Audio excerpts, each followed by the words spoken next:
निवडणुकीत विरोधकांच्या चारी मुंड्या चित करणार, संदेश पाटील यांना विश्वास. महायुतीची वाटचाल विजयाकडे आहे.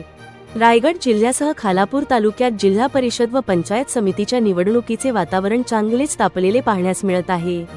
एकीकडे महायुती तर दुसरीकडे परिवर्तन विकास आघाडी अशी लढत पाहण्यास मिळणार आहे.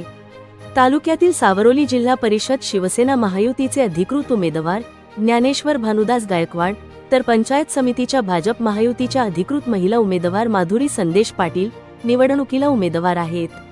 निवडणूक 7 फेब्रुवारी रोजी होणार असून महायुतीच्या प्रचाराचा जोर वाढताना दिसत आहे. माट गावात सुरू असलेल्या प्रचारात शिवसेना, भाजप, RPI महायुतीचे ज्येष्ठ नेते, महिला आघाडी व कार्यकर्ते मोठ्या संख्येने सहभागी होते. यावेळी प्रचारादरम्यान तालुका प्रमुख संदेश पाटील यांनी आपल्या प्रतिक्रिया व्यक्त करताना महायुतीचा प्रचार सुरू असून विजयाकडे वाटचाल आहे, तर निवडणुकीत विरोधकांच्या चारी मुंड्या चित करणार अशा शब्दांत आपल्या भावना व्यक्त केल्या आहे.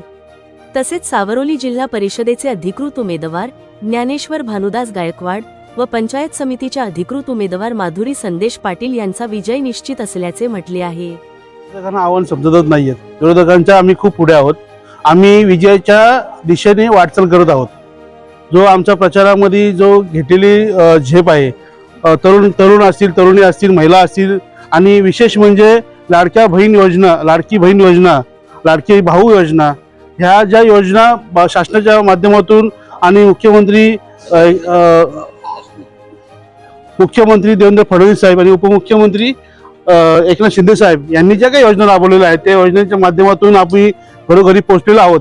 आम्हाला फक्त पत्रक देऊन प्रचार करायचे, बाकी सगळे मतदान ठरवलेलं आहे की येत्या निवडणुकीमध्ये जिल्हा परिषद पंचायत समितीच्या वर आमचा भगवा महायुतीचा फडकणार आहे, यात 3 मात्र शंका नाही. या माडप गावात आहोत. हे सभापती आमचे विश्वनाथजी पाटील साहेब आहेत, सरपंच नितीन पाटील आहेत, सदस्य आहेत, उपसरपंच आमचे जानूदादा आहेत, नितीन ठाकूर आहेत. या गावामध्ये जवळजवळ 11.5 कोटी रुपयाची कामं या 5 वर्षामध्ये आमदार साहेबांच्या माध्यमातून झालेली आहेत. आणि मला असं वाटतं माडप ठाकूरवाडी या गावचा रस्ता जवळजवळ 8.5 कोटी रुपयाचा रस्ता मंजूर करून काम सुद्धा चालू केलेलं आहे. शिवाय इथली पाणी योजना ही केलेली आहे. रस्ते, लाईट, गटार याची संपूर्ण निधी हा आमच्या आमदार साहेबांच्या आणि खासदार साहेबांच्या माध्यमातून केलेला आहे. आम्ही विकासाच्या मुद्द्यावर भांडत आहोत, विकासाच्या मुद्द्यावर मतं मागत आहोत आणि आम्हाला विश्वास आहे की जनता आम्हाला भरघोस मताने निवडून देणार आहे. आणि विरोधकांना आम्ही चारी मुंड्या चित करणार आहोत. म्हणून बोललो, आम्ही प्रचारामध्ये नाही तर आम्ही विजयाकडे वाटचाल करत आहोत आणि आम्ही विजय झालेलो आहोत.